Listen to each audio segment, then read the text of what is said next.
What's going on, guys? It's Kevin with Optimize Essentials, and today I want to talk to you about deadlifting with back pain and if you have a posterior pelvic tilt.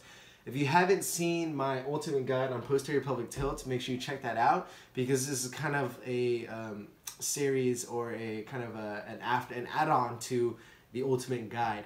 I want to explain to you a little bit more on exactly what happens during the deadlift when you have a posterior pelvic tilt, and give you a better understanding of why you may be experiencing your back pain. So posterior pelvic tilt is classified by the backward tilting of the pelvis. So an anterior pelvic tilt is the opposite, which most people have nowadays, is where their butt sticks out. But now the increasingly more common one is also, or one that's becoming more common, is the posterior pelvic tilt.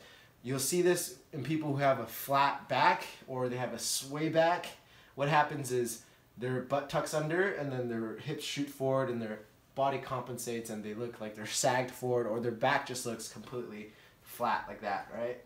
Now, why is this important? What is the dangers associated with this? Well, I go into that in the ultimate guide, but today I'm just going to talk to you mainly about the dangers when it comes down to deadlifting, because I see a lot of people deadlifting with a round lower back, and that is not good, all right? Lifting with a round back there's studies that show that it can potentially make you stronger. It's like you can lift more if you round your back, but that's only when you know how to properly activate and engage your intrinsic core stabilizers, all right? When I have lifted like 4 plates, or like for the deadlift for reps, when I was able to do that, I rounded my back. So when I lifted the most weight when it came to deadlift was when I did round my back, but that's naturally what happens when you're under heavy load. However, most people do not know how to how to activate their intrinsic core stabilizers, or do not have a functional core system. So I want to explain to you exactly what's going on when it comes down to deadlifting, and then why you experience back pain when you are doing your deadlifts. Okay, so we know that because the posterior pelvic tilt, what happens during the posterior tilting of the pelvis, your lumbar spine is no longer curved, all right? The lumbar spine gets flattened, essentially, or straightened out, because the hamstrings pull the butt under, the core gets tight, and then now your spine is somewhat straight. And because of that, it can no longer distribute the forces evenly within the discs. And then now, if you top it off in terms of lifting something heavy, most people start and then they posteriorly tilt when they pull up. So if you can imagine, my spine is flexed, right?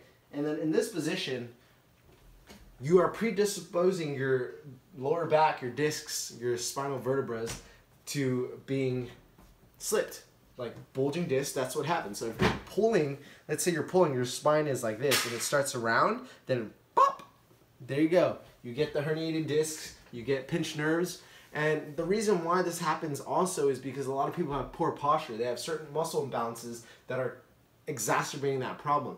If your glutes are really tight and your core is really tight when you're doing a pull, well, right in this position, you're already excessively posteriorly tilted. Now, if you load this position even more, then you become in a position where it's like it's a hyper posterior tilt, because you're already excessively tilted down, and now you're loading that foundation even more.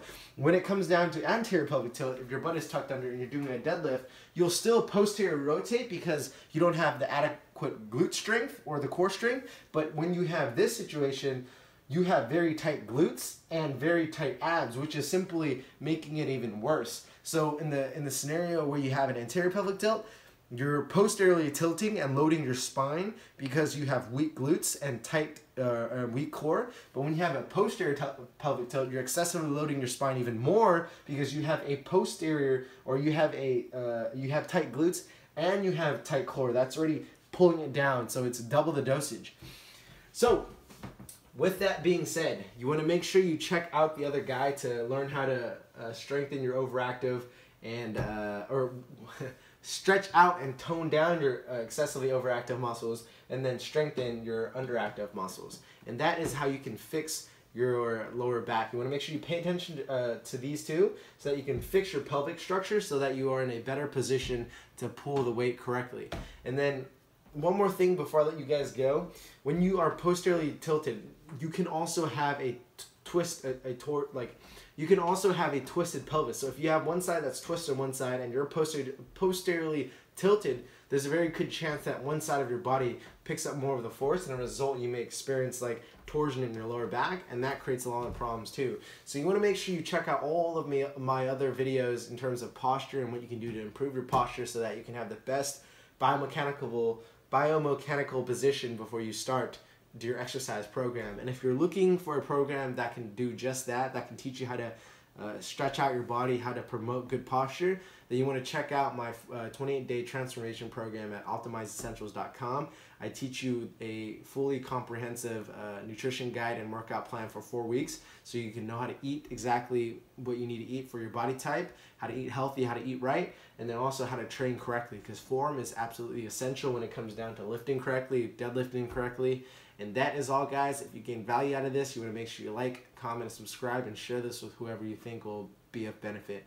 And it's Kevin. Once again, I'm out, and have a wonderful day.